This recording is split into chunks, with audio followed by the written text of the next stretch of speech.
the presiding assessor, was already reading from the file when I took my seat. That was the first thing I noticed, not a greeting, not a procedural call to order, not even the formal acknowledgement of Earth's presence in the chamber. Assessor Prime Vethal simply began, the way you begin reading a report you have read before, settling into it from the middle of a thought. 12 years of behavioral cataloging, and the Velhari Conclave had apparently decided the courtesies no longer applied. The assessment chamber of the Conclave's tertian hall was a long, low room, not the grand amphitheater I had been told to expect, no vaulted dome, no tiered galleries, just a rectangular table of pale composite stone, cold to the touch, and 53 assessors seated along its 3 closed sides.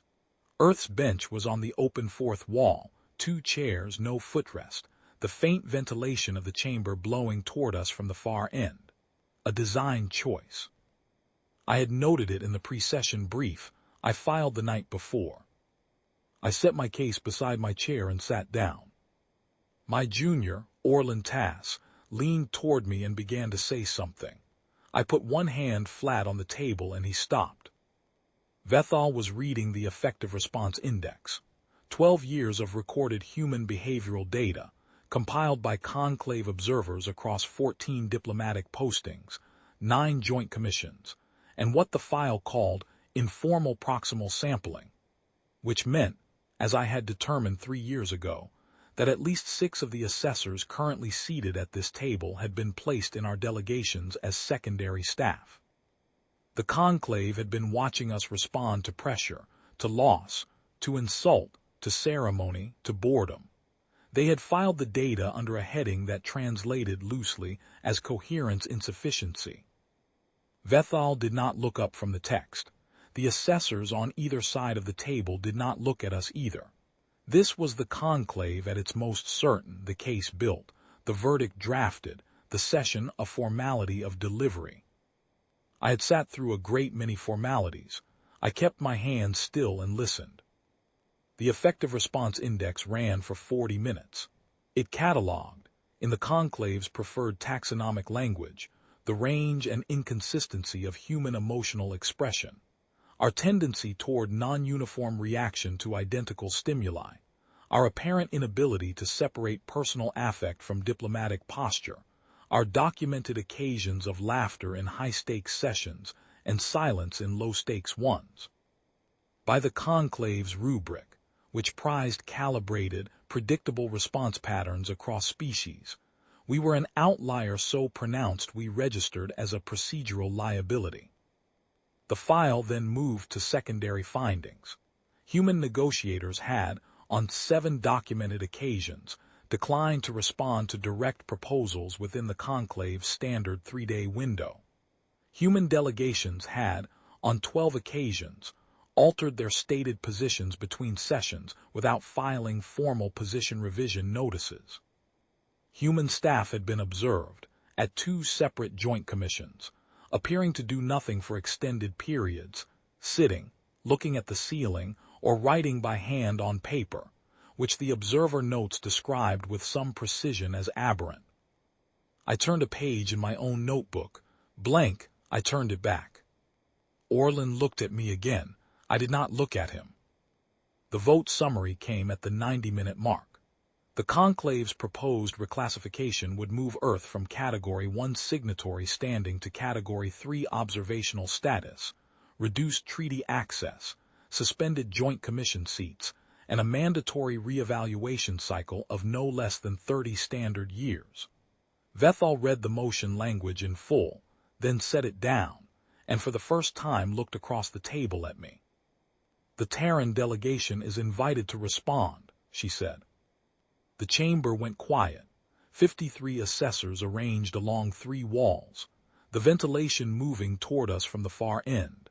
Vethal's primary eyes fixed on my face, her secondary pair tracking my hands. I reached down and lifted my case onto the table. It was a standard diplomatic transit case, brushed gray composite with a Terran registry seal along the lower edge. I set it flat, released the latches, and removed one bound document, 104 pages, spiral-bound, on standard Terran archival stock. I set it on the presentation rail at the center of the table, the rail the conclave used for submitted evidence, and pushed it to the midpoint. Then I sat back. "I have one question," I said. Velhari's gaze dropped to the document, then returned to me. "The delegation will state its response to the proposed reclassification." "I have one question," I said again. Same cadence, same volume. The silence this time was different in texture.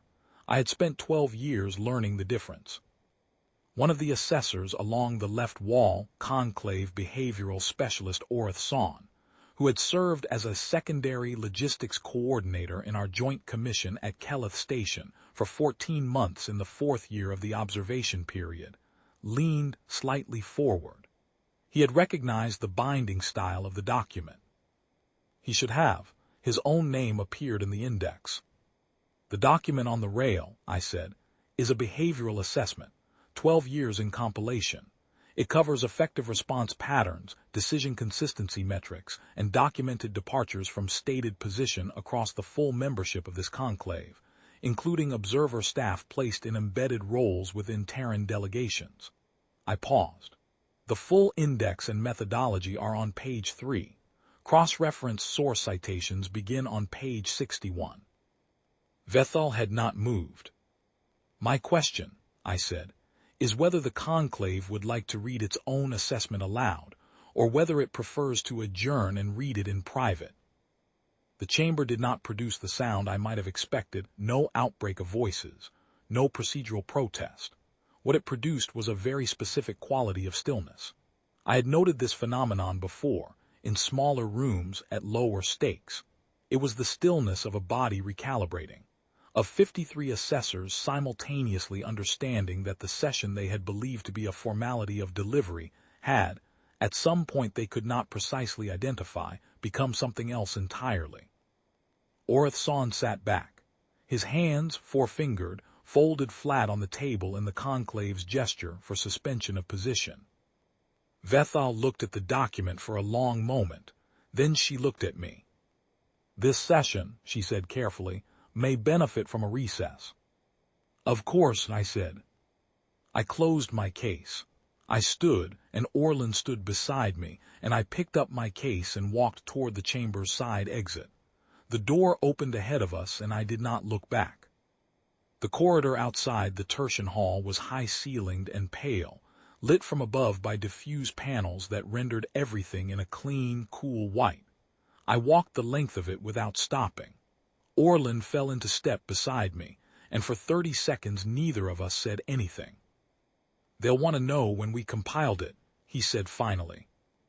"They can read the methodology," I said, "page 3. They'll want to know who authorized the counter-observation program." "They authorized it," I said, "in the original assessment framework. Section 9, paragraph 4, reciprocal behavioral study rights, granted to all Category 1 signatories under the Tertian Accord." I reached the end of the corridor and pushed through the outer door into the light. We were Category 1 signatories when they started watching us. We filed our first observation report 11 days after they filed theirs. Orlin was quiet for a moment. "Did they know?" he asked. "They knew," I said. "They assumed we weren't doing it." The Velhari Conclave did not reconvene that session. The reclassification motion was never called to vote. A formal scheduling request for a resumed session arrived at the Terran mission 12 days later, marked for the attention of the Earth delegation's senior behavioral sciences staff. I filed it under pending. It remained there for the full 30-year window. The conclave had specified for re-evaluation cycles. I thought that was appropriate.